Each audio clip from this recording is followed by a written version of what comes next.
What is going on, everybody, and welcome on in to a special holiday edition of the Garage Beers podcast. Again, not coming to you live here this week. As we told you last week, we are recording this episode and we're just releasing it out there on YouTube and Twitch and all the podcast hosts so you can enjoy it at your own time, as our normal go live time would be on Christmas Eve at 9 p.m. And if you are not drunk and happy at that point, you shouldn't be joining us. You should be doing other things Christmas Eve at 9 p.m. So we're letting you enjoy this episode 295 on your own time. We have got a lot to get to on this episode. We're going to talk about the college football playoffs. Ohio State finally in the mix after the bye week. We'll talk about everything that went down week one of the college football playoff and all the other storylines in college football. We will also go around the NFL. We'll talk about the Browns, their game against the Buffalo Bills, what we saw, what we liked, what we didn't like, all of that. And then we'll do some quick hitters about the Cleveland Guardians. We'll actually get into that for a minute. We'll talk about the Cavs, the Blue Jackets, and so much more. So we're glad you're joining us here on episode 295. If you're watching us, check out the QR code at the top left of the screen. That gets you to the OBR subscription page. So scan that QR code on your phone, get over to the OBR.com, hit subscribe, and you can become a part of the oldest, largest independent Browns coverage site in all of Cleveland. Plus, you get to hang with us. And we don't always talk Browns. We talk a lot of stuff, but we're still part of the OBR, so make sure you check them out. And while you do that, make sure you hit subscribe and you hit like wherever you are checking this out here. With you, as always, I'm your host, Michael Keefe, joining me tonight in the garage, and it's just the two of us tonight. I'm kind of excited about it because almost 6 years ago, actually probably exactly 6 years ago right now, the two of us had a conversation about starting a podcast, and who knew 295 episodes in and 6 years later, here's where we would be. But joining me over on the east side of Cleveland is Chad Meyer. What's up, Chad? Oh, I'm just sitting here watching Phillip Rivers' Jared Lorenzen looking ass try to play quarterback in the NFL again. I just watched him get straight bull rushed, and he just could not move. Like, he could not move at all. Is there a good explanation for this? What's happening here? I don't know. What? I don't know, but it's making me think I could get out there and do it. So he's kind of an inspiration. 1 year older than me. I could put on the pads again and last exactly 1.5 plays. That's about it. But he's a guy that hasn't played football in 5 years. Yeah. And this is an Indianapolis Colts team that was one of the hottest teams all season. Yeah. And they, right now, if the season ended right now, they'd be the first team out of the playoffs. They're really the only team in the AFC, one of two teams that are not currently in the playoffs that are also not eliminated. Like Indianapolis still very much alive. What's happening here? I don't know, but he's not playing that bad. He's like, this was the last offense he was in 5 years ago before he walked off the field. So, yeah, I don't know. Other than that, I'm good, man. A long weekend in Montana. It's my new favorite rivalry in college football. Yeah, how was it? I love that atmosphere. Was absolutely electric. If you ever find yourself in Montana for a game, just go. It's worth it. 124 years of this game going on. And they play for just this gigantic 500-pound trophy. No, literally, it is 300 pounds. Obviously, they didn't do it now because it was the FCS semifinals. But yeah, dude, these guys just genuinely hate each other. But then all the fans, the entire state shows up. And then they hate each other during the game. But afterwards, they all go out to the bars and just drink. Speaking of that, you got a little taste of that, yeah? You got a little taste of Bozeman, Montana? Yeah, I sure did. Now, I've been to both now. I've been to Missoula and Bozeman, and both very different places, but both not there's no shortage of beer or whiskey or bourbon. Hey, bourbon, yeah. Speaking of which, I had myself some smoked bison ribs out there from a place where you would enjoy because it was just simply called Bourbon. That's what the bar was called. Simple. I love that simplicity. Let's go. That's it. Hey, what can I? Barbecue and bourbon. What kind of drinks? What kind of drinks you got here? Huh? Do you guys got vodka? Yeah. He's gonna get a Tito's and no. I'll have a Long Island. Okay. Yeah. No, but it was delicious. I had some huckleberry cheesecake because that's what they're. So two things they're known for. I was looking up what they're looking: bison and huckleberries. I had some huckleberry cheesecake. Damn. Unbelievable. I hope I get to work this thing again because it was amazing. Hell yeah, that sounds awesome. Well, welcome back. Glad you're back down to the tropics down here in Ohio. Yeah. But listen, before we get going here for episode 295, again, it's just going to be me and Chad on this episode. And again, it is a special episode. And we do want to say right from the jump, special episode this week, no episode next week. So we will not have an episode the week before Christmas and New Year's. Just take the week off. Enjoy a little vacation time with your family. Enjoy the last week of having to think about the Cleveland Browns again, I guess, for the season. And then we will back up with you. I believe it's on the 7th. We'll be live again January 7th. That's a Wednesday, first show of the new year, as we go hurtling towards Jesus Christ, Chad. Excuse me. Right into the microphone as we go hurtling towards episode 300. So, Chad, we can't kick things off. I mean, we know it's not a normal episode. We're not live streaming. We don't have our normal group of our favorite people joining us in the chat, but we still got to do our garage beers of the week. So, Chad, why don't you lead us off, man? Did you bring anything back from Montana? What's the garage beer of the week? No, I didn't have time. But Sam Adams, Jack-o'-lantern, pumpkin ale. Hey, all right. It's Benjamin Buttoning this shit. Screw it. I mean, all right. You're lucky enough I'm drinking anything tonight. So I just found this and here we are. Oh my God. I'm sorry. It's such an inconvenience for you. You're welcome. You're welcome. Knock that shit off. You're welcome. Nothing wrong with a little Jacko, a little Sam Adams Jacko for a big old jag-off over there. Hey-o. Big old jag-off. All right. For me, I stopped at the store and decided I wanted to try to find something new. And I got this beer from Schlafly. I don't really know how to say it, to be honest with you. Schlafly. It's out of St. Louis. Oh, okay. All right. And I feel like it's a brewery that's very well known. I just don't know how to say the damn name. I don't know how to say it. But this is their Christmas ale, and it's delicious. It's a great Christmas ale. It probably is. Probably is some super popular down there. Like if you went to St. Louis, they'd be like, "Oh, Schlafly." Yeah, we know that. You don't know how to say Schlafly or whatever. And I'm like, no, I don't know. No, Schlafly, terrible fucking beer, but it's everywhere. This is a warming winter ale that blends the spices of the season. 8%, and it's delicious. And I like to be honest with you, I love the can art. Just give me a Christmas tree, just a straight up Christmas tree. The bottle art.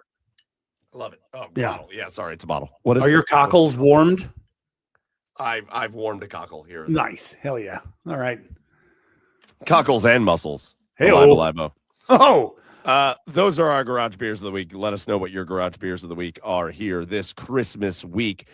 And we do want to start with that. We hope you are getting a little time at home with the family or friends or whoever you spend your holidays with. But really glad you're joining us here for episode 295 of Garage Beers on this special week. Again, Christmas coming up on Thursday. And just hope you have a wonderful holiday season. We're going to get that holiday season kicked off, Chad, by talking about the college football playoff. It started this weekend, and it started Friday night. And the first game of the college football playoff, the Oklahoma Sooners and the Alabama Crimson Tide. Oklahoma got out to a great start in that game. It looked kind of like, we had talked about it going in to the playoff. Alabama has just not looked good. no. Coming down the stretch, they haven't looked like a team that's ready to really compete. And then Oklahoma kicks that game off, Chad, in Norman by really kind of blowing the doors off Alabama to start that game. Yeah. And all of a sudden, here come the Crimson Tide. I think defensively, I think they played phenomenal. I think they really forced John Mateer. I don't like John Mateer at all. No. They really forced him into to really trying to do so much that he did nothing virtually the rest of the game.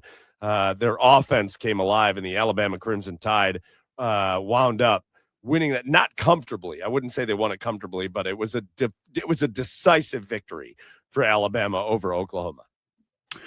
Yeah, I mean, Oklahoma, they got out to a wild start, right? It looked like they were going to run away with it, but Alabama just wasn't ready to play in that first half.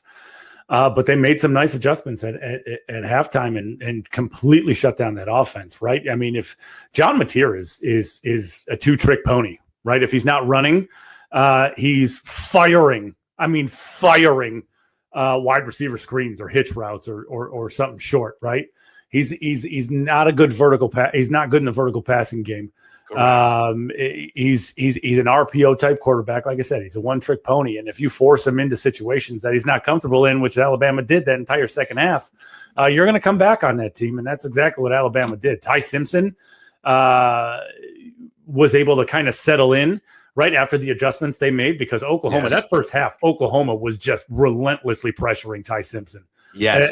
Forcing him out of the pocket and making he didn't make bad decisions, right? He just was trying to make something out of nothing. And, Oklahoma really played well defensively in that first half. But yeah, Alabama just locked it down there in the second. Yeah, they were, I don't know, that game started and I thought, well, everybody that has a gripe about Alabama is going to be real loud about that. But yeah, they showed you again. First of all, I think it's hard to beat a team twice in a year, period. For sure.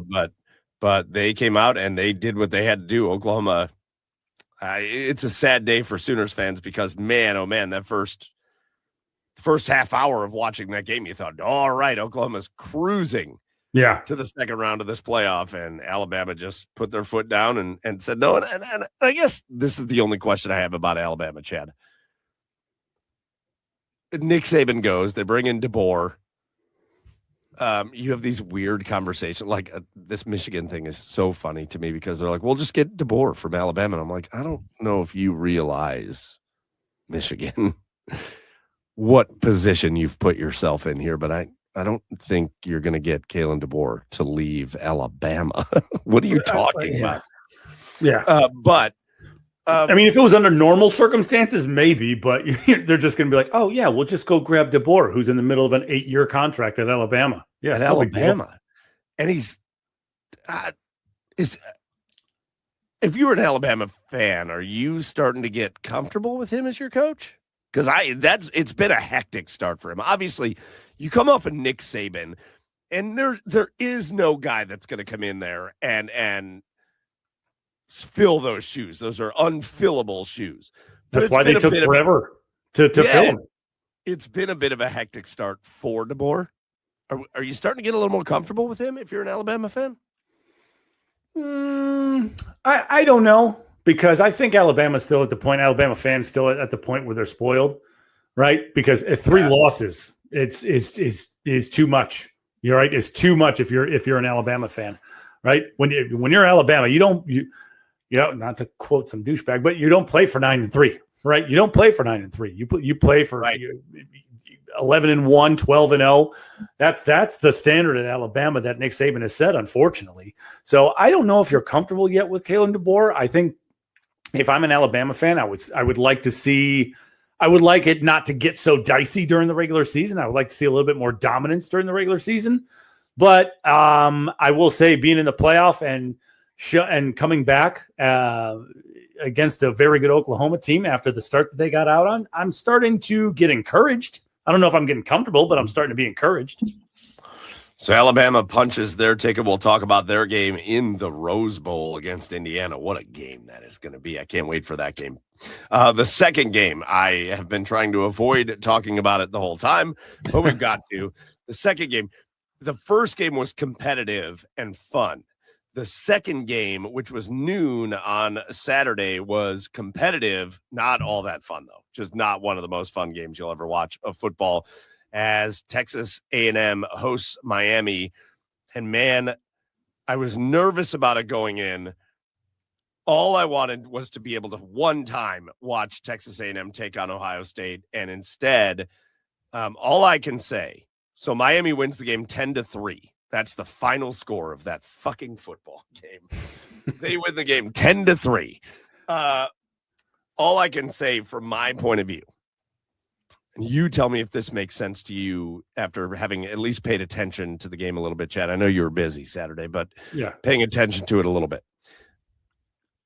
Man, oh man, did I feel like the way I felt as an Ohio State fan with Ryan Day coaching against Michigan the last 4 years or 5 years or whatever before this year.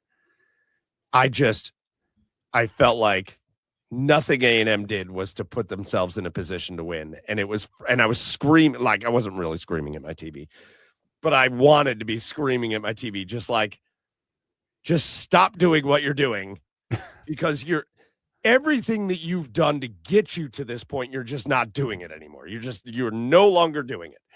I said it, Chad. I said it as we broke down this playoffs, and I've said it all year long. Texas A&M has the best wide receiver group in the country that isn't in Columbus. The only wide receiver group that is better than A&M's in the country is in Columbus. Otherwise, College Station is wide receiver central. They have got unbelievable talent on the outside. And then they go into this game against Miami, and it's just check down, throw it into the flat, throw it into the flat, short pass, get the ball out of Marcel Reed's hands. And I understand the thought process behind it, but here's the problem. Marcel Reed's an inaccurate quarterback. He is much more accurate throwing the ball down the field than he is throwing the ball short. We've seen it all season. He's a very good deep passer. He's a very poor short passer. And so what'd you do? You drew up an entire short passing game for Marcel Reed. So, A, he just had a ton of incompletions that were easy passes. But also, B, he completed some passes that an accurate quarterback would have picked up like a decent amount of yards on. But instead, there were a couple to Mario Craver just out into the flat. Mario Craver had to like jump backwards and like one-hand the ball behind him. If he would have just like put it on his numbers, it's a gain of 10 yards. But instead it was a gain of like a yard because Mario Craver had to like catch the ball wild and like set himself and figure out which direction he was facing before he could start running. I just hated the game plan from A&M. I think they played scared at home, not to lose. It's everything I thought, Chad, about Ohio State, Michigan before this year. Yeah, I mean, listen, there's defensive struggles, right? But there's defensive struggles. How do I put this? There's defensive struggles. There's defensive games with exciting offense going on in it, right? Yes. But then there's defensive struggles that are just sloppy. And that's what this game was to me, right? Like that Bears and Packers game the other night, right? That was a defensive struggle, but there was still all sorts of exciting football going on. Yes. This was nothing. Like, I mean, you talk about Marcel Reed. I mean, you see why he's coming back next year. Like everything you just mentioned, you see why he's coming back next year. He's got to work on that part of his game, right? He's got to work on that part of his game. And it almost feels like to me that one thing that I hadn't really noticed all year, he doesn't throw with any anticipation. No, like my God. He doesn't see routes until they're there, until they're open. So yeah, I don't know if I didn't like that. I thought Miami was really aggressive, and I think that this short passing game was due in part to them being a little scared of that Miami pass rush. And Miami's secondary played well. They played they roughed up A&M. That defense roughed up A&M at the line of scrimmage, and so it was just a sloppy, like unenjoyable football game to watch. And there's a lot of things. If you're A&M, what a disappointing way to end the season. After that loss to Texas, and now you come out here looking like this in the playoff game. It's a lot to work on in the offseason. And Marcel Reed has all the potential in the world, but if he's going to become a complete quarterback, if Texas A&M is going to compete for national championships, you got to be better than that. You got to be better than that. If he can improve his short to intermediate passing game, I think Texas A&M is a national championship contender absolutely next year. But it all hinges on him. I mean, I know Concepcion just declared for the draft, but they've got other Mario Kramer, the Bethel Roman, Shamel Roman, Lanolin, like sheep's wool Roman. Yep, nailed it. Guy, is coming back. So I mean, there's going to be plenty there for him, plenty of weapons surrounding him next year. It's just a matter of can he go take it to that next level. Yeah, well, they're going to have a new offensive coordinator. Their offensive coordinator is taking the head coaching job of Kansas State, but I feel like that's probably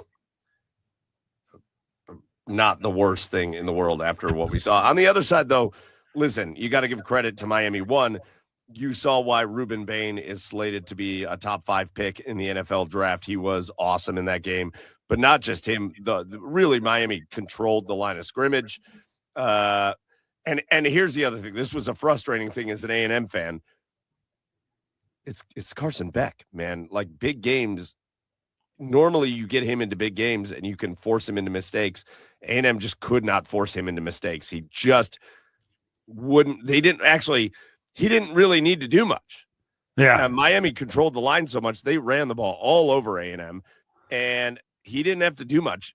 If you're A&M, you have to stop the run and make him try to beat you because he will make mistakes, and they did not allow him to make any mistakes. So Miami beats A&M 10-3 in an ugly game, in a game that Miami fans will argue that it should have been a bigger spread than it was because of all the freaking missed field goals. Man, oh man, that kid missed every field goal. And A&M will argue that it should have been an A&M win. Here's the last thing I'll say. Chad, I know you were getting ready for the game. Did you watch like the end of the game? Did I watch the end of the game? Yeah. Yeah. All right, I've got a gripe. Okay. Marcel Reed's the biggest reason Texas A&M lost the game. Wait, Mike, the Festivus episode was last week. I got another gripe. Marcel Reed is to me the biggest reason they lost. I think Klein is the other biggest reason, the offensive coordinator that's moving on to Kansas State. The other biggest reason they lost. The game plans, all that were the biggest reasons they lost. So don't get me wrong here, because I'll never really put the officials on blast for being the biggest reason somebody lost a game, but it's 10-3. A&M's got the ball. They march it inside the 10-yard line. They're down to the 6, I think, or the 7 or something like that. And Marcel Reed throws a pass over the middle that Miami's defender smashes into the intended receiver. Straight shot, helmet to helmet, launched off his feet, knocked himself out, Chad. He knocked himself out. Yeah. No flag. And nobody talked about it. Like, listen, you can say, well, A&M should have made more plays to just win the game before that. And I agree with that. But why did nobody talk? I don't know why nobody talked about it. Like, that felt like the biggest targeting call of all time. A&M should have had the ball first and goal from the 2 or 3 yard line. And instead, it was just like, those two guys got knocked out. Well, on our way. Well, the A&M kid's helmet shouldn't have been standing there. That's really why no flag was thrown, Mike. Really good point. No, yeah. I mean, that seemed fairly obvious to me. I mean, I don't know. I think maybe it's because he didn't lead with the crown of his helmet. I mean, it was a helmet-to-helmet thing. It was a helmet-to-helmet call, but I think like one of the major criterias of targeting is lowering your head, hitting with the crown of the blah blah blah blah blah. Maybe that's it, but there was no reason for there to be no flag thrown at all, right? I don't know if it was necessarily targeting or helmet to helmet, but there was no reason for no flag to be thrown at all. Yeah, well, I didn't like it, and it's not the reason A&M lost the game. I didn't like it. But I think they should have had a chance to tie that thing up, and they didn't. Anyways, Miami moves on to play Ohio State. We'll get to that game in a bit. All right, moving on. Then we have the two, and this is, to me, the most interesting talking point of the entire first round of the playoffs. You have the two group of 5 teams against the 2 Power 5 teams. You have James Madison going out to Eugene to play Oregon in a game that Oregon won by a lot of points, but I think JMU was pretty impressive in the game, to be honest. I think it just was, you just saw a team filled with 4 or 5-star talent going up against James Madison. But otherwise, I think James Madison was pretty impressive in that game.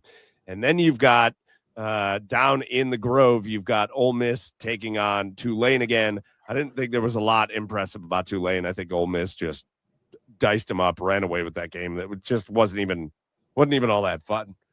And so the two group of 5 teams are out. They both lost by a lot of touchdowns. And I think it brings up a conversation that needs to be had, Chad. Sure. And I think every team should have the big ultimate goal to play for. It was always my gripe when I was at Bowling Green was, okay, great. Like, we hosted game day. We were going up against Ben Roethlisberger. Like, we were a top 15 team in the country. But the ultimate goal is, you get to play in the Motor City Bowl. Okay, what does that do for? Oh, you were MAC runner-up. Congrats, and you get to play in the Motor City Bowl. Or you even take Miami in those years. I think they played the Liberty Bowl with Ben Roethlisberger. They won the MAC. They were awesome. And It was like, all right, cool, you play in the Liberty Bowl. I think the group of 5 schools should have a national championship to play for. I just, now as much as ever, Chad, and I'll let you agree or disagree however you want, I just don't think it's this national championship. I think they should split this. No, I completely agree. I mean, I'm all for the group of 5 teams playing for something bigger. I'm in complete agreement with that. I don't think it feels like there's no point to these teams even playing a season if all they're going to do is at the end is play in the Pop-Tarts Bowl, right? And have Pop-Tart helmets and like some gimmicky things. I mean, it's a nice way to have a postseason for these schools, but ultimately, I mean, all of these teams in the group of 5, especially, that's really the only thing you're targeting here, because Division II, FCS, Division III, they all have national championships that they're going to play for. But the group of 5 doesn't. And I think you would have some exciting football if you were able to, if you did do that. Yeah. Tulane did not belong for sure. I thought JMU moved the ball quite effectively, actually. They just couldn't finish drives. Yes. I thought that quarterback was playing very smart. I loved what they did, mixing up formations, not making Oregon think every time their defense was on the field. I think that first or second drive, I didn't see the same formation once. So I did. I thought JMU did pretty well, but it just, in the end, it's just talent.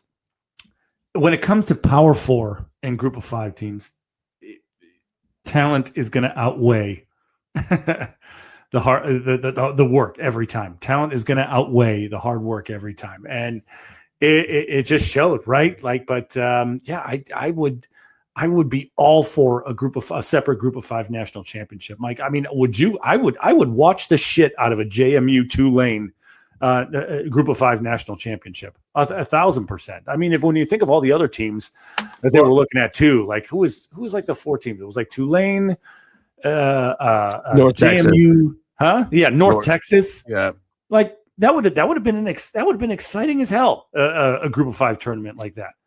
I agree. Like, you don't have to separate them. Meaning, like during the regular season, North Texas can still play Texas, or Tulane can still play Ole Miss, or whatever. Yes. You don't have to separate them. But I just, you get to the end of it. And listen, the group of 5, there's 70 teams. Right. In the group of 5, something like that. Yeah. Make a 12-team conference. Yeah. A 12-team playoff. Yeah, I guess that's what I meant. Whatever, who cares? But now you take the group of 5 conference winners and you give them an automatic bid. So now all of a sudden the MAC champion gets an automatic bid. And the Mountain West champion gets an automatic bid. And who else? The Sun Belt Conference they all get automatic bids and go play for a national championship. Yeah. And it counts. Listen, we're giving out Super Bowls to a league that has 32 teams. There's 70 group of 5 teams. If you're in that playoff and you win it, that is a national championship, and it's worthy of being a national championship. I think there needs to be something in place that allows for movement, because we've seen how group of 5 teams can turn into Power 5 teams, and Power 5 teams can turn into group of 5 teams. And we've seen how that movement can go. So I think there needs to be a contingency plan for that. But like, Chad, no offense to Tulane or JMU. Again, I think JMU put on a hell of a show. I don't think Tulane did, but I think JMU did. But would you have rather watched Oregon versus Notre Dame or Oregon versus JMU? I'd rather watch Oregon Notre Dame. Would you rather watch Ole Miss versus BYU, or Ole Miss versus I don't know, insert whatever next team out there, or Ole Miss versus Tulane? I'd rather watch the Power 5 teams. I want to root for the group of 5 teams. I want to root for the underdogs, but the fact of the matter is this isn't basketball. And in football, you're much more likely to just see the better team win a football game. Yeah. And especially when the talent disparity, and especially when like the NIL disparity and all that is there, I think this should get separated out. I think these teams deserve to play for national titles. I just don't think it should be in this bracket. Yeah, no, I agree. And I guess that's what I meant from before. You don't need to separate them as far as still have your out of conference games, right? Because that's where these teams become the Cinderellas, right? Like the Northern Illinois beating the Notre Dames, right? The Appalachian States beating Michigan. Like I think Toledo beat like Kansas State or something, you know, but that's where these guys become Cinderellas. But as far as the playoff goes, these group of 5 teams just can't hang with the upper echelon Power 4 teams. So, yeah, absolutely. I would be all for a group of 5 tournament. You don't need to separate them, but like separate them when it comes to playoffs. I think it's fun. I think that's fun. For sure. Roll with it. And more football. Fuck it. But I think it's fun to say, cool, you guys all scrambled and competed and all that for where you got. And now it's we're going to put you where you belong and you go for a national championship. I think it's great. I think they should do that. And then you can keep the bowls as well, like how they keep these bowls, right? Like you can go to the Motor City Bowl for the first round of the playoff. You can go to the whatever, you know, the ace.com OnlyFans Bowl or whatever. You can go to the Duke's Mayo Bowl, but you got to clean that shit off by the next week if you win it. Like it's going to get sticky and weird. It's going to get sticky and weird. All right, so let's talk about the upcoming round of the playoffs. And the very first game we're going to see is Wednesday, December 31st, New Year's Eve. and it is the Cotton Bowl in Texas, where, man, oh man, did I think Ohio State was going to have to deal with kind of home cooking there down in Arlington. They're not. It's going to be Ohio State versus Miami. And sure, Miami fans will show up there, but it's going to be a pretty heavy Ohio State presence there at the Cotton Bowl. So Ohio State, Miami, and the Cotton Bowl. Let's just talk about this game. It's a really good Miami defense. I don't know if they're great on the back end, but they're physical.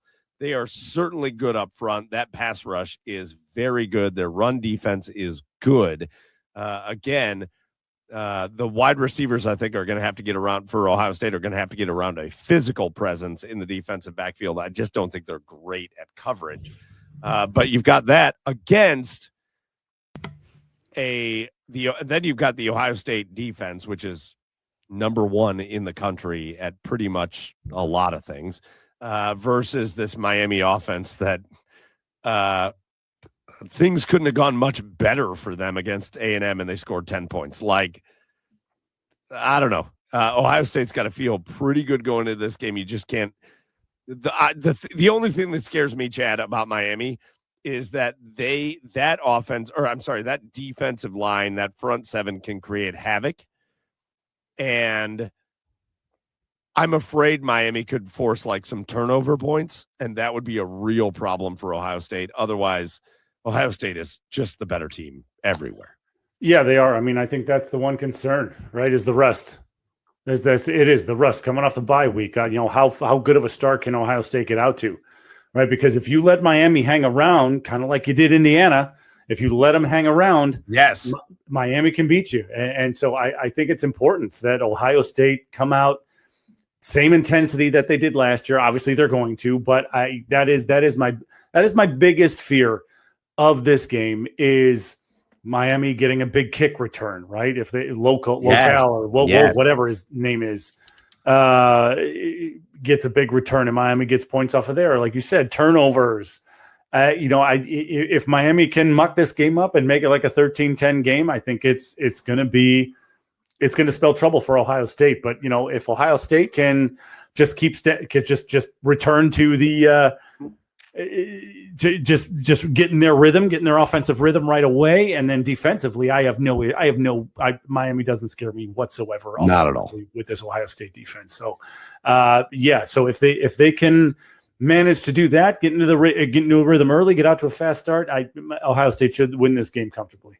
I feel like if you're Ohio State, you go out there and you score 24 points, and you comfortably win the game, right?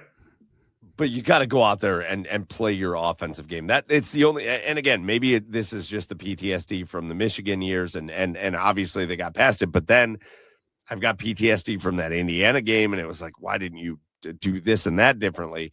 Sure. If you go out there and think we're just going to be conservative and we're just going to kind of run the ball and try to get through this game as quick as possible, that's the only thing that makes me nervous about Miami is if you let Ruben Bain have a shot to be a game changer in this game, he can be a game changer in this game. Don't do that. Just go out and play your game, play the same way you played against Penn State or Michigan or whatever, and you should pretty easily walk away with the victory in this game. If you allow it to come down to that other stuff, if you decide to put on your most conservative coaching hat, you could lose this game. I don't think they will. I think Ohio State wins it. I think Ohio State wins it comfortably, but I hope they don't put it to chance. Something that's going to be interesting, too, is Ryan Day's taking over play calling for the CFP. All that. So I'm very interested to see how that plays out. I think Hartline's still there. Yeah. But Ryan Day is taking over the play calling. Right. Which is fine. That's cool. All right, next game. So the first game on New Year's Day. I love this bowl game. I love the fact that it's the Orange Bowl because these two teams couldn't have to go further away to go to this game. The Orange Bowl, this is, I'll be honest with you, it's the game I'm most excited about in this next round of the playoffs. It is Texas Tech. It is Oregon. I'm just going to let you talk about it, Chad. The Orange Bowl in Miami, I'm pumped for this game. Yeah. Yeah, this should be a wild one. Baron Morin and that Texas Tech offense has a lot of firepower on it. Same thing with Dante Moore and that Oregon offense, especially now that they have those two. I can't remember their names right now, but there are two other receivers that are healthy now. Yeah, this should be a wild back and forth game. I think defensively, Texas Tech is just a little bit better than Oregon. Like I said, I think when I compare these two teams and look at the personnel and look at the talent that they have on both sides of the ball, to me, Texas Tech and these programs are both similar, but Texas Tech is just kind of an elevated version of Oregon, right? I think Dante Moore is the better quarterback, but I think Baron Morin and company are better collectively on the offensive side of the football, and then Jacob Rodriguez is just Tasmanian devil defensively for Texas Tech. So I expect this to be a wild back and forth 42-35 type of game. And I think whoever it feels like a game, like whoever has the one big turnover or whoever has the ball last is going to win. It's going to come down to it's going to come down to a play you're going to look at and then be like, that's the game changing play right there. I feel like if a team hits 40, Oregon's going to win the game. I feel like if a team wins it in the 20s, it's going to be Texas Tech. That's how I feel about this game. Yeah. I agree with you on so many things. Texas Tech, obviously the better defense. They have been unbelievable. And everybody's like, yeah, but the level of competition or whatever, I think Texas Tech's defense is as for real as it gets. Yeah. One thing that I think you left out there is I think Oregon's offense is much better than Texas Tech's offense. I think there's firepower there for Texas Tech. I do think there is, but I think the firepower is exponentially better for Oregon. So that, to me, it feels like if the offenses get going in this game, Texas Tech won't be able to keep up with Oregon. I feel like if it's the defenses that kind of control the game, then Oregon's in trouble. So I'm taking Oregon in this game. And that's a change for me because I was bought into Texas Tech, but I also think Oregon is playing this brand of football from when they got just dog walked by Ohio State last year. I think they remember it. And I think Oregon is just going to be a better football team. See, I guess the one thing that makes me think that Texas Tech can win this game in the 40s as well is that defense. That Oregon defense is not great. It's not great at all, and it's not I great. And I think that this Texas Tech offense can put up 30 or 40 points against them as well. It's just a matter of can they get the stops defensively. I think they can. I just think if it gets to that point and the two teams are like trading haymakers, Oregon's offense has more haymakers than Texas Tech's does. Yeah. So, but again, I think it's a great matchup, and I love the fact that it's nowhere near either one of these damn schools. Like, it's significantly farther away from Eugene, Oregon, as it is from Lubbock, Texas. But when you're in Lubbock, Texas, everything is far away from you. So it's just a wild one. All right. So we've got the Orange Bowl, Texas Tech, Oregon. We've got obviously Ohio State, Miami. What's the next game? What's the Ole Miss and Georgia? Is it Ole Miss and Georgia in the Sugar Bowl? I love that too. Wait, no. It's Indiana and Alabama. The Rose Bowl. You're right. Oh yeah, Ole Miss and Georgia is the night game. Oh, the third game out in Pasadena. It is Indiana, Alabama. Talking about two teams that are nowhere close to where the game is being played, but a classic place. Alabama, not a foreigner to playing in the Rose Bowl. Indiana, certainly. It's been a minute since they've stepped foot in the Rose Bowl to play a meaningful game. Obviously, Indiana comes in number one. Alabama comes in looking like they've figured some stuff out, Chad. So what do you think about this game, Indiana, Alabama? Listen, I know I keep talking about Daly, the Indiana defense missing Daly, but he's just such a huge part of that defense. I think that's a huge loss for this Indiana defense. But I don't, like we talked to Mecca last week, I still don't know how for real Indiana is. Yes. Right. I think they're legit, but I don't know what version of Alabama. Like, this is the one game that just kind of has me baffled, right? I don't know which version of Alabama we're going to get. Is Indiana going to come in and be able to shut down Ty Simpson, and I don't know. I don't know what to make of this game. Man, I'm overly simplifying, but I really just feel like this is how this game is going to go. I think there's a lot of things in this game that are very similar. I think both teams are good defensively. I think Indiana obviously showed it against Ohio State how good they are defensively. I think this game comes down to, is Fernando Mendoza NFL quarterback number one, ready to go guy, or is he not? That's what I feel like in this game. Fernando Mendoza, I think, is the X factor in this game. It's not the defense. It's not the receivers. It's not the running backs. It's not the offensive line. I don't think it's any of that. I think there's a lot of very evenly matched up things going on here. Yeah. But I think for me, this is for Fernando Mendoza showing I should be the number one overall pick. And I'm going to come out here. Same thing with Ty Simpson. People think they're 1 and 2 quarterbacks. Well, I think, to be honest with you, I've paid a lot of attention to that. I think Ty Simpson has fallen way off from that conversation. Sure. Right. But I really think it's jerk. How about that? Hell yeah, I am. I think this is the Fernando Mendoza show, Chad. I think this is, if he comes out and puts on a show and he's the number one draft pick in the NFL, he's going to show it in this game. If it goes different, if it goes haywire, it's going to give a lot of people something to think about. We got a team here in Cleveland. It's going to have a lot to think about. But I tend to think, Chad, I think Indiana's just got something about them that's going to get this game. I think they have the kind of that swagger and X factor thing that Alabama doesn't. Yeah. That thing that Alabama's been missing all year long is kind of the exact thing that Indiana has. And there's no like exact word to put your finger on it and be like, this is what I'm talking about. It's just, I think Alabama doesn't have that moxie and swagger. And I think Indiana's going to come in with it. And I think they're going to get a win. I think Indiana's going to win that game. Well, pin a rose on your nose, Mike. Oh, thanks.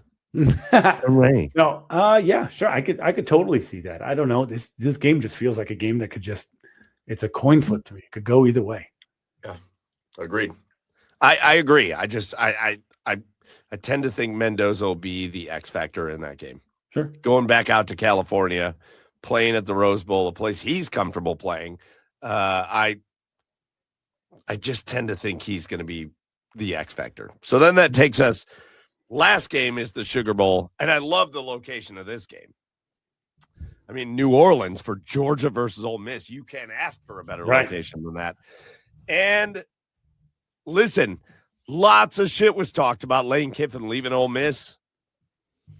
And then obviously Ole Miss goes through a stretch without their starting quarterback in that game, and that was terrifying for them. But ultimately, everybody said they thought this game would be closer than the one they played earlier in the year. Fuck no. Ole Miss took the Tulane Green Wave to the woodshed in this game, dominated them from beginning to end. It was boring. This was the most boring. Everybody's like Texas A&M, Miami. That game was at least competitive. This was boring. This was just Ole Miss being like, yep, we're better. We're going to just be better. And that's what they were. And so now they get a Georgia team. And again, I think a lot of people have to remember this. This is a Georgia team that beat Ole Miss by a touchdown in Athens at Sanford Stadium between the hedges. Now we're on a neutral site. Now we're in New Orleans. This is going to be, both fan bases are going to show up to this game. It's an SEC heavyweight fight. Chad, Georgia, Ole Miss. I think Trinidad Chambliss has a chip on his shoulder. I think he's the better quarterback. I think this entire Ole Miss team is going to play with an extra chip on their shoulder because of everything that happened, right? They want to prove that this is they don't need to prove anything, but they want this very badly. Yes. Despite how well Georgia is playing, and Georgia may very well win the football game because they've been playing very good football down the stretch themselves. Yes. Gunnar Stockton and company. I mean, this isn't the great Georgia defenses of the past, but they're still playing pretty well. I just think that kind of like how you said Indiana's got that little swagger to them, like that little. There's just something about them that just has it. I think Ole Miss going into these playoffs now has that same type of focus and swagger that Yes. that it's just going to put them over the edge here. I so agree with you. I think Ole Miss has got the swagger to them. I think Trinidad Chambliss is ready for this. I think they are saying, fuck Lane Kiffin. We don't need his ass to make a run in this playoffs. I think all of that. And I think Georgia's going to win by 3 touchdowns. Yeah. I just think Georgia's a better football team. I don't think Georgia played their best game the first time around against Ole Miss. I think Georgia is playing a much better brand of football than they were playing the first time around against Ole Miss. I don't want to give Lane Kiffin the credit of saying, oh, but his presence will be missed. But I do think his presence is going to be missed a little bit. And I think Georgia's walking through Ole Miss. I don't think Ole Miss.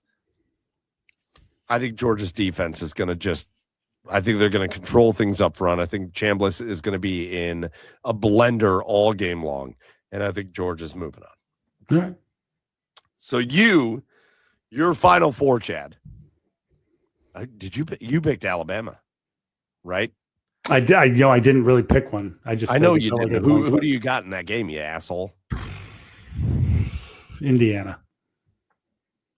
So you've got Indiana against Texas Tech. I've got Indiana against Oregon. That would be a fascinating matchup. And then we both have Ohio State. I have them playing Georgia. You have them playing Ole Miss. That's how we see this going. Boom. Bam. All right. College football playoffs. Great conversation, Chad. That was great.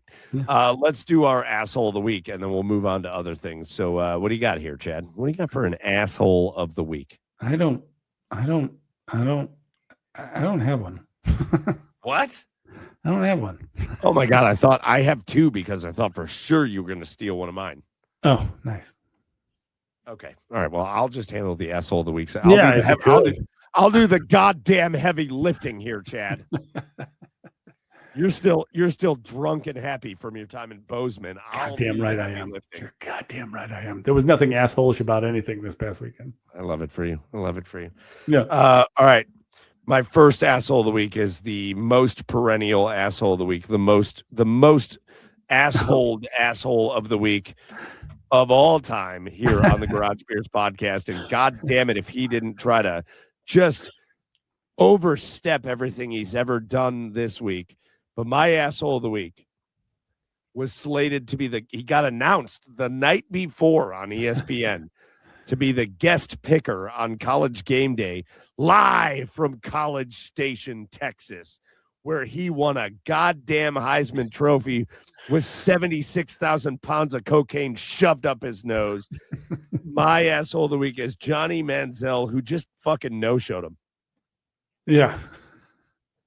College Game Day said, hey, do you want to be the guest picker of the week? And he was like, yes. And then what happened? First of all, let me talk about the aftermath. He comes out with a statement after he no-shows College Game Day. And he comes out with this statement that's like, everybody will have their narratives and perception is reality, but everybody knows that it was beyond my control. And blah, blah, blah, blah, blah. He's such a bitch. God, I hope he sees one of these some days. He's such a bitch. Oh, my God. The bitch of bitches. The ultimate bitch. And Johnny Manziel continued to be the ultimate bitch, making it, it's not my fault. It was beyond my control. Oh, blah, blah, blah. Yeah. Was it beyond your control that you were taking pictures with porn stars at 2 a.m. in Miami the night before? You fucking asshole. Everybody knows you're coked up. You were drunk as hell, and you missed your goddamn flight, and you're trying to act like there was oh my God, it was something beyond my control. No, it wasn't. You just have never learned anything. You've never learned anything about anything. And now you no-showed College Game Day. You told him you were going to be there, and you no-showed it. Who no-shows College Game? The goddamn Undertaker doesn't no-show College Game Day. Right. They asked him to be on, and he's like, yes, I'm in. And he's dead. Yeah, the dead man. He makes his way. I don't know whether he drives or flies from Death Valley. Makes his way. And Johnny Manziel's like, but I was too drunk in Miami the night before. And I love how he tries to come out and say, they're going to say what they say. Bitch, you put pictures online. Bella Danger, the porn star, put pictures online of you and her at night at a club in Miami. But you're going to act like it was something else. I am so tired of this, dude, because it's only a matter of time before he comes out and he's like, well, it's really Cleveland's fault that I missed it because for sure. Cleveland added to my depression. Yeah. The snow added to my depression. My depression is so bad. It added to it. You know what added to it, you bitch? It's your cocaine habit. It's your cocaine habit, and it's all the alcohol. You piece of shit. He is my asshole of the week. He's my perennial asshole of the week. I also wanted to throw out there, and this is a conversation point real quick, Chad. I don't know whether I want to make my other asshole of the week DK Metcalf or the fan that was involved in an interaction with DK Metcalf. Oh. Chad, I think you're going to understand where I'm coming from here. I think it's very fair to say that a player should never punch a fan in the face. Sure. Like DK Metcalf did. Sure. Yesterday. However, you've been on the sidelines of a lot of sporting events, Chad. You've sat courtside at a lot of Cavs games running those cameras. You have been in the action at a lot of sporting events. Yeah. You've heard a lot of fans say a lot of things. Yeah. Part of me thinks a player should be able to get a shot off every now and then, right? Oh, yeah. Like just because you're a paying ticket holding fan, whatever, you don't get to just go say things. Yeah. You know, I don't know what was said to DK Metcalf. All I will say is this, and I don't mean to stand up for a Pittsburgh Steelers, so don't get me wrong, but like, I don't remember ever a time where this guy has been a problem. No. I don't remember ever a time where this guy's been violent and arrested and whatever. His whole career has been pretty smooth sailing for DK Metcalf. So I think it's pretty wild to just assume that guy didn't say something way inappropriate and DK punched him in the face. Yeah. So for me, I'll let you chime in, Chad. But for me, my asshole of the week is the fan in the DK Metcalf situation because he clearly said something that set him off. Yeah, I mean, I think it depends on what they say, right? I mean, I've heard some wild stuff, and I've heard some stuff that it was like, all right, player guy, why are you even paying any attention to that? Because clearly you're not focused on the game. Yes. So, I mean, it really just, for me, it just depends on what was said. But like, they should have like clauses in their contracts in these professional sports where like they like to call it like a retribution clause or something, where they get to do, punch one fan. They only get to use it once. Right, you get to punch one fan. Yes, for doing something, saying something. But outside of that, I don't care how much money you paid. You don't get to just go sit in a stadium and say whatever you want. Sure, forget that. Yeah, sure. Yeah, I mean, heckle all you want. I mean, obviously, I mean, it's to be expected, but it's depending on what you say. It's quite the circumstantial situation, I would say. That's my final opinion. How about not an asshole? How about Mason Marchment just scoring a goal again for the Blue Jackets? Buddy. Get this guy in the house. All right. All right. So we've talked about college football. We've gone into asshole of the week. We'll just make this kind of quick hitters. Let's go to Chad. We've got 2 weeks left of the Brown season. Thank God. Thank the Lord. Is this worse than last year, Chad? I don't know. I think combined, these are the worst two seasons since 1999. That's a great question. Is this worse than 1-31? Yeah. Yes. Because 1-31 was more tolerable. 1-31 was more tolerable because we knew those teams were going to be shit. With how much talent that there is on this Browns team and with how much it just fell apart after trading for a guy that you thought was going to be good, but that turned out to be just a giant dipshit in way more ways than one. Yeah, I think this is worse than 1-31, hands down. Right? I mean, the 1-31 was the devil we knew. This was the devil we didn't know.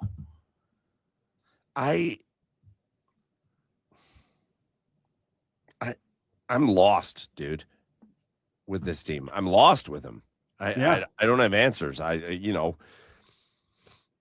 Just start going down the list. Do I think Kevin Stefanski should be the coach anymore? I don't fucking know. Yeah.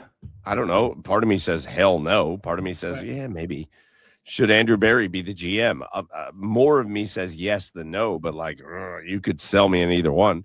I think this draft class saved him in some form or fashion. Yeah, I agree because it was amazing. Yeah. Could Shedeur Sanders be a quarterback? Yeah, I think he can, but I don't know. I watched him. My biggest takeaway of this game against the Buffalo Bills, the Browns played a good goddamn football game against the Buffalo Bills, 23-20. They played good. They played a good football game. Shedeur Sanders, when he was playing within the structure of the offense they wanted to run, I think was great. The minute they had to come back, though, he was terrible. The minute it was they're behind, they're going to have to pull a comeback, he was terrible.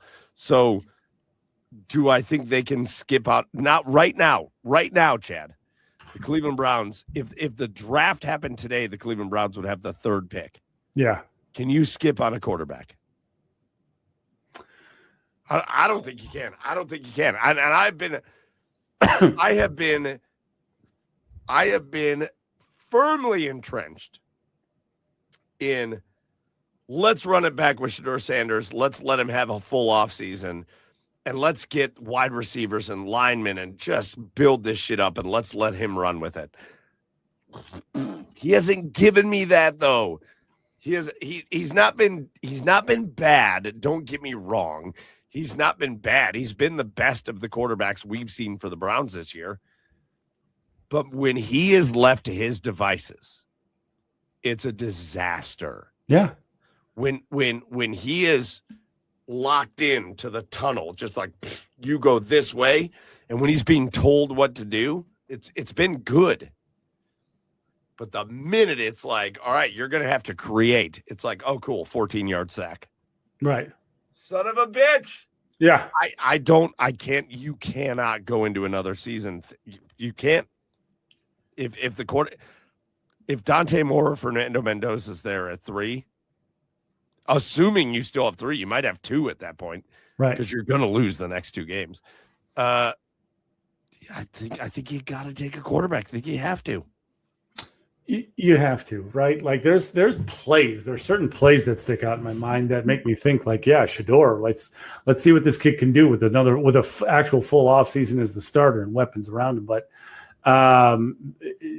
there's also the other part where he's last in every statistical category that you look at in the analytical side of things. So I don't. He's done enough for me to want to see more, but he also hasn't done enough for me to think that he can be the franchise. So, and when you don't have that guy in the roster and you're going to have a top 3 pick, you can't chance it. You got to get your guy. You got to get a guy. You got to get a guy. I know. And that's what's making me think that it should be a quarterback at 2 or 3 or whatever we have. Here's the thing that scares me about Shedeur. The thing that scares me is I just think that when the coaches are in his ear constantly, this is what you should do, he's really good at it. I think he's taken really well to coaching. I just don't know that it has changed his natural tendencies on how to be a quarterback. That's the thing that scares me, is I think he went into this Buffalo game thinking, take what the defense gives me and let's roll with it. And he did, and he was so good at it all game. But the minute it was okay, well, maybe we need to start forcing the ball down the field a little bit more, he reverted right back to all the things that terrify you about him. And there isn't it's like he's picking. It's like an open notebook test where he's picking up on what they're telling him, and he's like learning what they're telling him, but it's not affecting his like natural instincts. And his natural instincts are disastrous in the NFL. They're disastrous. Right. And that's one thing that might be able to be adjusted and fixed with a full offseason as the starter. It might be able to be fixed, but can you take that chance? I don't think so. I don't think so either. And I want to. So. I want go draft that tackle out of Utah, and then draft. I don't give a shit. Concepcion or Tyson. Chris Bell is a guy I'm intrigued with. Yes, Chris Bell. Go get one of those guys. Go draft another offensive lineman. Draft another. I would love to do that, but I don't think you can. I think Dante Moore is going to be sitting there, and I think you got to take him, bring him back home, bring him back to. He was born in East Cleveland, grew up in Elyria. Bring him home. I will say that something that's encouraged me. Yeah. Go on, then. This rookie class, man. This rookie class feels like unbelievable, especially when they played, how they played. It's yesterday. It's fucking Monday. How they played yesterday. It feels like that they played like a foundation of something. Like it actually felt like something is being built. So and that's what makes me think that Barry is safer than people think he is. I agree. So Chad, I agree with you, but take that a step further. We got 2 games left. They're playing Pittsburgh at home this week. Could they win that game? Yeah. I don't know what that Pittsburgh team is. They're the number 1 team in the AFC North. Yeah. That's outrageous. And then they play a Cincinnati team that's playing pretty good football right now. So like the Browns end up 3-14 again. What needs to happen if that happens, Chad? Like don't get too deep with it. This is just Chad Meyer. What should the Browns do? What should Jimmy Haslam do if the Browns finish back-to-back seasons 3-14? Fire Kevin Stefanski. Okay.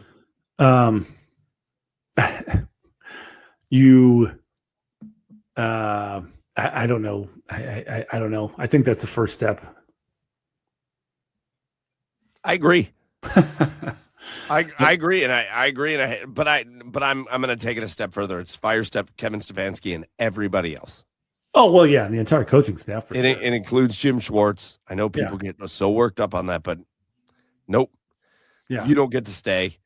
It includes all of the coaching staff. It includes everybody, and then here's my thing.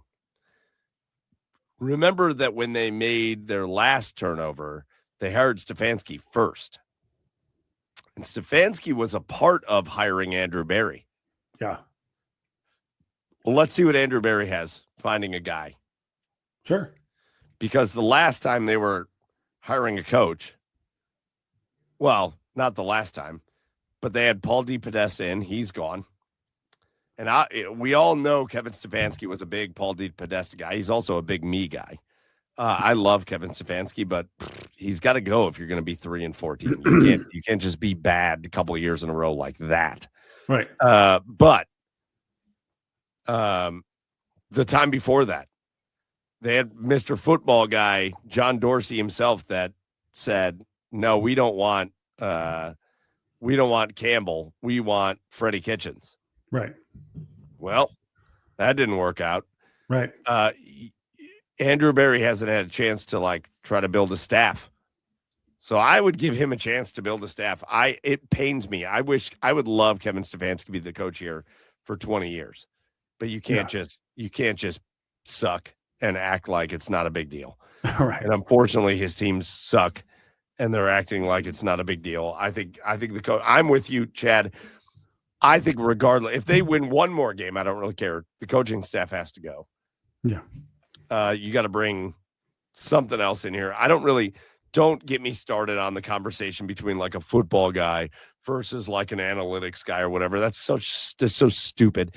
Dan Campbell's Detroit Lions are about to miss the playoffs, and you're going to yell at me about a football guy. Just get the right guy. Get a guy in here that knows how to coach a football team. Get the assistants here that are the right guys, and then get the players around them. Like it's not easy to do, but also it's not fucking rocket science the way the Browns have made it look like since 1999. Look at the home run hire that the Bears made. They've gone from worst to first in the NFC North. Yes, it can 100%, be done. 100%. All right.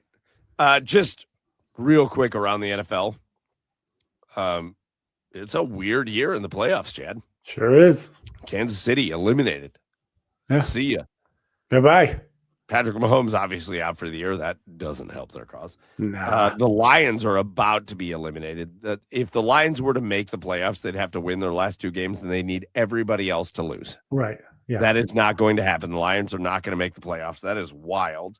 Yeah. How about the petty shit from the head coach Duval of the Jacksonville Jaguars? Did you see this? The Jed? small market comment. Yeah. Small market comment. Which, by the way, that is Sean Payton sounds like a fucking moron. Jacksonville's the biggest city in Florida, but no, you're right. Small market team. Nailed it. I love that. I love Liam Cohen saying, well, I'm just glad a small market team like us were able to come into Mile High and get a win.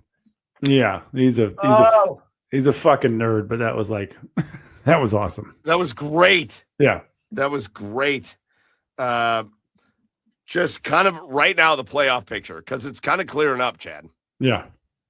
In the AFC, there's 9 teams vying for 7 spots. So Denver locked into the playoffs, they're 12-3. New England locked into the playoffs, they're 12-3. Jacksonville 11-4. Pittsburgh 9-6. Those are your division leaders. And then the other 3 spots belong to the Los Angeles Chargers. Got a big win this week. The Buffalo Bills, that was a huge win for them over the Browns. And the Houston Texans 10-5. Nobody has talked about them all season, and Houston's about to make the playoffs. Because nothing about them's been sexy. Like nothing about their wins or the way they play is sexy at all. Right. So the 2 teams that are on the outside looking in are the Indianapolis Colts and Phillip Rivers. How's that game going, by the way? San Fran just went up 34-20. So it doesn't look good. Indy's out. Yeah. And Baltimore is probably out. Yeah. But they're technically still alive. Yeah. But I think your playoff is pretty set there in the AFC. On the other side, Chad, the NFC, it's even tighter. It's only really 8 teams for 7 spots. Yeah. So you've got Seattle locked in at 12-3, Chicago locked in at 11-4. Let's go. Philly 10-5. They're locked in. How about Carolina is in first place in that division because apparently we're back to bad Baker Mayfield. Back to bad Baker. Every time Baker's in a contract year, it's like, I don't think we can, or not a contract year, but like a pre-contract year. It's like, I don't think we can extend it. Right. Here he is again. Carolina is getting ready to win the NFC South. The Rams locked in at 11-4. The 49ers are locked in. They're going to be 11-4 after tonight. And then Detroit's going to get eliminated. So the team vying to get in is Green Bay. They should be the last team in. So like the NFC playoff picture is pretty locked in. So like Chad, it's just jockeying for position in the NFC now, right? Because there's different scenarios. Because you mentioned three of those teams are in the NFC West. So it's like who's going to get the first seed, who's going to be the wild card teams. So it's yeah. It's so San Fran still has some work to do here in the last 2 games, but I just think it's really interesting, Chad, because we've gone into so many of the last few years, last 3 years going, okay, Kansas City, boom, or Detroit, boom, or San Francisco, boom, or like Baltimore, whatever. And like it, so this year seems to be the question of like, do you believe in it or not? Yeah. Do you believe Denver, New England, Seattle, Chicago can be a team that makes a run to a Super Bowl? Or are we going to see the likes of Philadelphia go, yeah, maybe we struggled a bit through the year, but we know what we're doing. Yeah, I don't think so. Or I don't know, Buffalo. I mean, Buffalo's going to go in as a road team in the first round of the playoffs. Buffalo is so weird to me. Buffalo's a weird team. Do you know they're 1-6 against teams against the spread against teams below 500? Yes. And then like against the Browns. Yeah, and then Josh Allen is not premier Josh Allen against those teams. He's got to wait for the big matchups to be able to be like elite Josh Allen. It's a weird team to me. Another thing, how about the Patriots? How about the Patriots this year? Yeah. Nobody ever saw that coming. No. I think Kyle Shanahan should be coach of the year with the job that he's done with how many injuries that team has sustained. Yes. It's a bit of a weird year, but yeah, it's the NFL. Crazy shit happens in the NFL every year. Chad, we'll do an official playoff prediction preview show. But you heard me go through all those teams. What team's the favorite to win the Super Bowl right now, Chad? Oh, Jesus Christ. I know. I don't believe in anybody in the AFC. I think it's going to come out of the NFC. I don't know, with the way the Rams are. The Rams are just red hot right now. I would put them as the favorite. That LA Seattle game the other night was like unbelievable. But yeah, I think I don't know who stands out to me yet in the NFC, but I think the Super Bowl winner is going to come from that conference. Yeah, to me, the two favorites are Buffalo and the Rams. Oh, you think Buffalo, huh? Yeah, but I think this is the year that Buffalo. Kansas City's not in the way. You know what I mean? Like, it's not even about the AFC versus the NFC, Chad. I'm looking at the AFC and going, do I think Buffalo can steamroll New England? Yes. Do I think Buffalo can steamroll Denver? Yes. Do I think Buffalo can steamroll Jacksonville? Yes. Do I think Buffalo can steamroll Pittsburgh? Yes. I think this AFC is tailor-made for Buffalo. I think it's tailor-made for Buffalo. Oh, I don't think so. I think it's all Buffalo. I think with the way Jacksonville's playing, the thing with me is Buffalo's defense, right? I know the X factor here is Josh Allen, but Buffalo's got the worst run defense in the league. They're especially if they're missing Christian Benford for any amount of time, their best defensive back. Like, they're pretty good against the pass outside of that, but I don't know. I don't know if their defense can step up in playoff time. But yes, the X factor is Josh Allen. But I don't think it's. I don't know that Buffalo can. I get what you're saying, but I look at the team and I go, yeah, that's the favorite. Like, sure. Well, it's like you have a lot of unknowns, right? Like kind of like Indiana. How for real is Jacksonville? Right. Like, all right. So how for real is New England? We're not going to find out until playoff time, which is super exciting. But all right, Browns playing the Steelers. Anything you want to talk about there? Nope. Me neither. And also, we're not doing a show next week, so Browns are also going to play the Bengals. Anything you want to talk about there? Nope. God, I love this team. I love being a fan of the Browns. Isn't it I fun? hate it. I hate it so much. Isn't it super fun? I mean, yeah, it's great. It fucking sucks. It does. I just yeah. I should. Like you said last week, I'm never not going to be a fan, but I like I said, I don't have the bandwidth to really like get all up in arms and emotional about like this team anymore, right? I mean, it just that's I'm not going to go on the same rant, but just fix my fucking football team. Like, I don't care about the but also, if you don't, fuck off. I didn't go to. Hey, guess what? I didn't go to a game this year. Did you? No, sure didn't. Cool.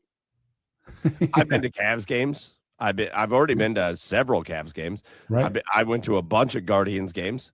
Yeah, same. Guess where I didn't go this year? Hey, fucking asshole of the week again.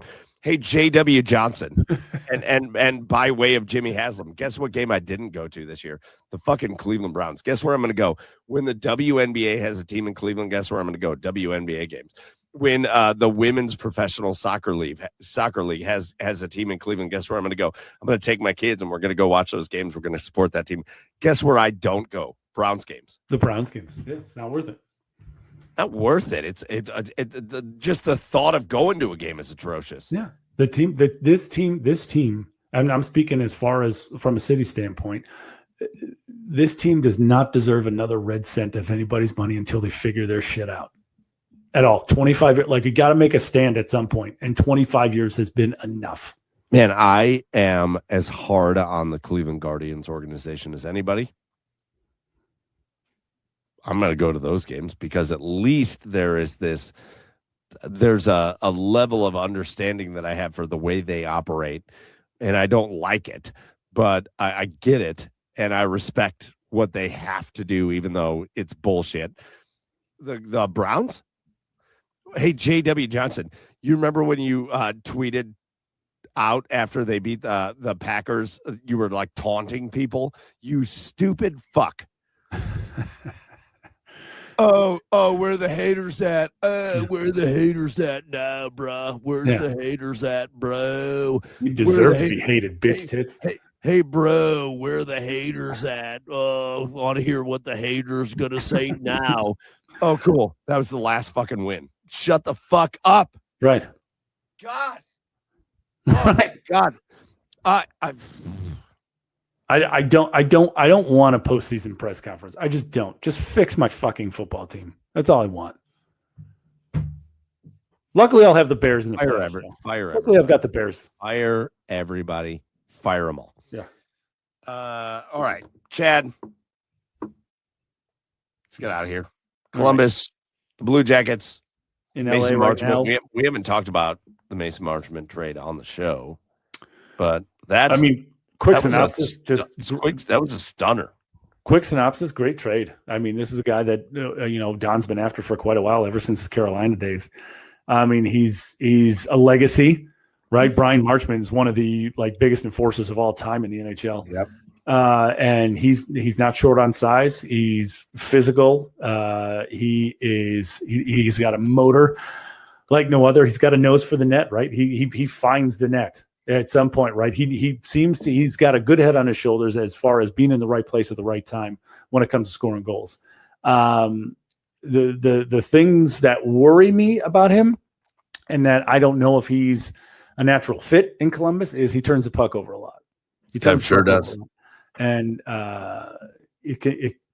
when you have a team that is having the troubles in the third period that this team does, as this Columbus Blue Jacket team does, you can't have a guy forcing turnovers or causing turnovers and taking bad penalties.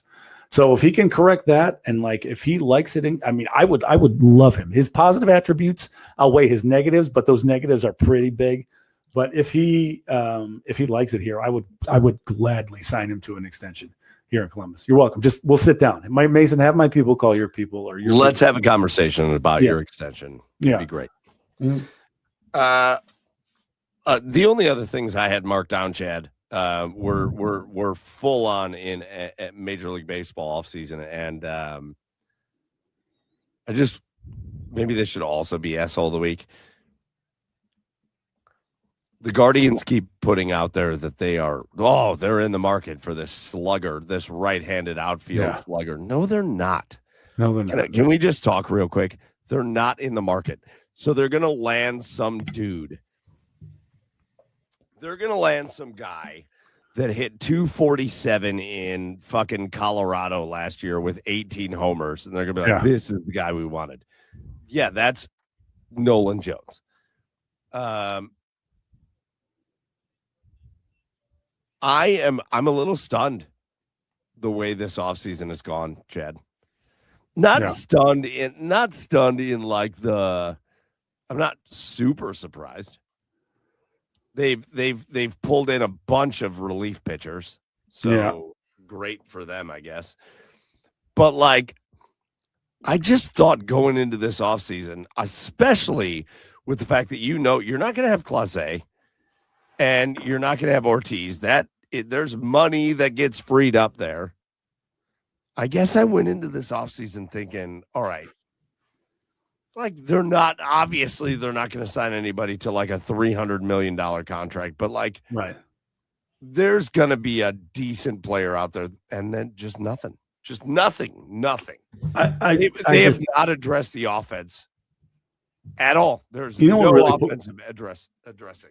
You know what really put me over the edge with this is when I saw the Phillies sign Adolis Garcia to the 1-year, $10 million deal. Right. That's what pisses me off about this Guardians team, right? I know he doesn't have the best plate discipline, right? But he's like a 20 home run, 25 double, 25 stolen base type of guy. He's got a lot. He's got pop in the outfield. You don't think you could help? And I see things like Castellanos, like that. I see this thing that Philly's basically just trying to beg people to trade for him. Right. And he'd be a 1-year rental. Like, and this is what I'm talking about. Just try.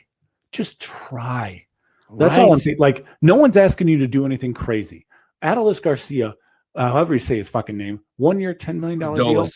Adolis Garcia, Nick Castellanos, 1 year rental for $20 million. That would be you trying. Everybody, like any rational Guardians fan, knows that you're not going to spend the big bucks on free agents, right? But something like this is you actually trying to win a championship. There's always these fringe guys available, and they're available every offseason. There's always these fringe guys that can be had for 10, 15, 20, $25 million that have had productive years in the league before. Maybe they're coming off a bad year, but who've been productive in the league that can help this ball club, and they just refuse to do it. And that's just what it's. Yeah. Well, you're coming off a year where you were in the ALCS 2 years ago. You were in the ALDS last year. You won the division championship 2 years in a row. And Chad, I don't know how it's going to wind up, but it looks like they're going to slash payroll again. Like they're about to go into this season with a payroll from the team from 1993. I don't give a shit. I agree that baseball is broken. I agree that there is a baseball problem, but there's also a Cleveland Guardians problem. This is bullshit. Right? To act like you and to flaunt the fact. All season you flaunted the fact that you had great attendance. You were breaking attendance records. Everything was great. But now you don't have money to you can't add to the team. No. Right. Don't even suggest it. We're getting gaslit by our hometown baseball team, and it sucks. Yeah. So, again, I know there's a lot of people that'll be like, "Well, what do you want him to do? Who do you want him to go get? Fucking somebody." Those fringe guys, exactly the guys I talked about. I don't know the names, but those fringe guys that I just talked about. Did Mason Marchman just score another goal, by the way? Huh? Yes. Yes, he did. Just scored his second goal of the night. Fuck yeah. Go on. Yes, he did. Anyways, it dawned on me, Chad, that as we get here to the last week of December, we're like weeks away from spring training, and they're just adding nothing. They're just going to add nothing. It's going to be nothing. You're going to watch the Cleveland Guardians trot Brian Rocchio out there again next year, and he's going to have 3 good weeks of baseball. You're going to watch the Cleveland Guardians trot Gabriel Arias out there, who's going to kind of be okay sometimes. You're going to watch the Cleveland Guardians. You're not going to get an extension for Stephen Kwan. He's gone after this year. You might as well enjoy him, in the words of the almighty owner, who does nothing. Paul Dolan doesn't even know anybody who even plays for this team. We're just there. We're there. Right. And it's a bummer. It's a bummer that we're going, I've watched. I think what the bummer is for me, Chad, is I've had the same expectation all the way around. I hate the way the Guardians operate. I know people make all the excuses. They make so many excuses for them, but I hate the way they operate. Yeah. Yeah. But I watched this offseason specifically, especially with Gamblergate that happened. And, they're going to have this money freed up, and they're going to have this money freed up, and they really want these right-handed power bats and blah, blah, blah, blah, blah. And the whole way through, Chad, I went, no, the fuck they don't. Yeah. No, the fuck they don't. They don't. The right-handed power bat is going to be like, hey, Nolan Jones, can you just hit from the other side of the plate? Yeah. They're probably doing nothing, I'm guessing, because they're expecting the impending lockout, which, honestly, I don't care how long it lasts. Come back to for the salary cap. Correct. I agree. But like,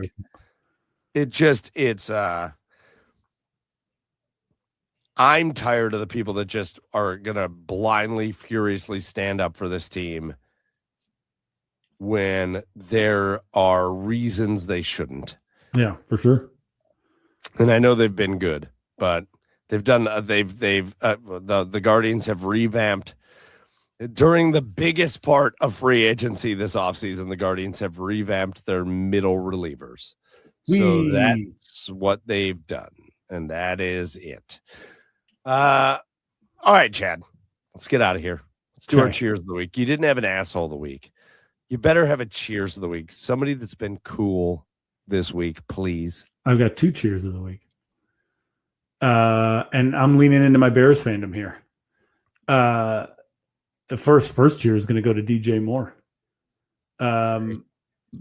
Did you know that DJ Moore has never had a winning season in his entire football career since high school? And this is his first ever winning season that he's going to have. So cheers to you, DJ Moore. Go on, Deej. Cheers to you. And then my other cheers goes to the grade A troll that a lot of people aren't talking about that Caleb Williams did to the Packers, handing out food at a local shelter with a foam cheese grater head on. Yeah, that was a lot. That was a whole thing. That was awesome. Yeah, so the cheese grater head. Way to go, Caleb. Iceman. Iceman. Way to go, bruh. My cheer is going to go to my football team might have been a bitch this last week, but I watched my school win a national championship yesterday. Oh yeah, volleyball, right? I fucking watched it. It was electric. Yeah. They beat 3 number 1 seeds through the playoffs. Yeah. To win that championship. They beat Nebraska in Nebraska. And I don't know if you know anything about women's college volleyball, but Nebraska is like fucking Ohio State in women's college volleyball. They are the premier program, and A&M went in there and took them down. Right. And then they just marched on. They took down Pitt. And then they took down yesterday. They took down Kentucky for a national championship. So, hey, it's a weird thing because A&M's a massive athletic department, maybe the biggest one with all the money, but they just don't win a lot of national championships. So how about those girls that got out there and won it? So that's the cheers for me. Go. My last cheers is this. Go, Ag Gals. Oh, I'll take it. I'll take that. My last cheers is this. Just Christmas week. I love it. I think people get stressed out. I don't. This is one of my favorite times of the year. My kids are happy. My wife is happy. My wife's stressed a little bit, but I do a lot to try to help relieve it. But just the magic of Christmas. My son is getting to the point where maybe we're going to have the conversation on what's real and what isn't, because he's starting to question it. My daughter is just enveloped in it. The gifts and the presents and the family, and I love it. I love it, and I love doing it in Northeast Ohio. Love doing it in the snow, the weather, whatever. This time of the year is one of my favorites, and that kind of brings me to just wishing all of you just the most very Merry Christmas, and hopefully you're able to enjoy it. Hopefully you're able to disconnect from all the fucking bullshit, whether it's your sports teams being dog shit, whether it's your sports teams being good, but you're kind of stressed about it, whether it's politics and these fucking old ass white men that are acting like dicks and not doing the best thing for all of us, whether it's just stress at your job or whatever. I just hope you can just have a great holiday, a great Christmas. I always feel like, Chad, this is the best time of the year to remind yourself what's important. For sure. And for me, you kind of broke the news a couple weeks ago, but I just left a job that I've been at for almost 14 years, and I did it for the things that are important. And It's a scary thing. It's frightening, the path ahead, but I get to be with my kids and my wife every night, and that's something I haven't been able to do forever.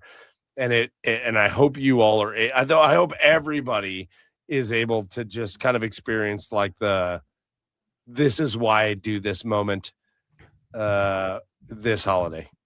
What are And you after, gonna do? and after the holidays, she's going to be like, can you go back on the road? Oh, God. Oh, my God. I've said that to her 1,000 times. I'm like, are you sure you don't want me to travel for work?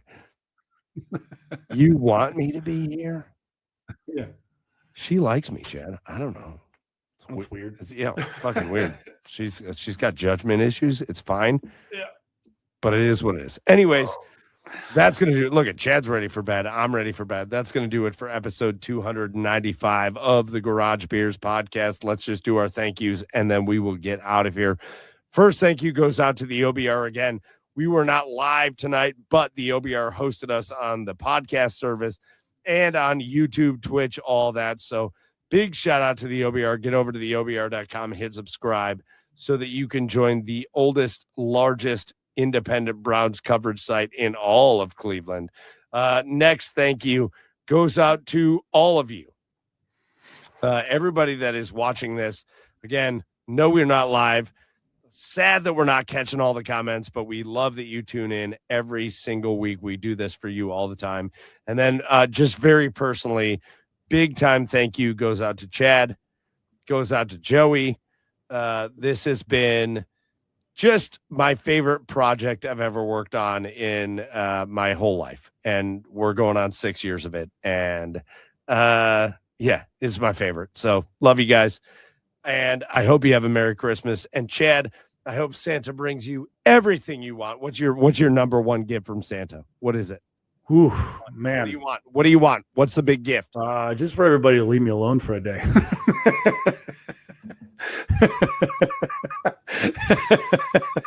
That'd be about it. Yeah, just leave me alone one day. Hey, Dad, Fletcher, shut the fuck up. I'm on vacation. Like, you ever see remember the episode of Married with Children where Al goes on vacation and he just puts the dog gate against the couches? Like, that's what I want to do. Yes. Oh my God. Well, hey, I hope you get a few moments of peace and quiet. Yeah, thank you. Otherwise, I hope you, the missus, the kids have a great Christmas. Same to you, buddy. Obviously, the same thing out to Joe in Seattle, and same thing out to all of you that joined us. So that's going to do it for episode 295. Joey's not here, but we're going to call him out anyways. For Joey out in Seattle, for Chad Meyer over on the east side of Cleveland at Garage Beers Chad, I am Michael Keefe at Garage Beers Mike. Go follow the show at the Garage Beers on all the socials, and we will see you again in 2 weeks. Again, we won't be here next week, but we'll see you in 2 weeks.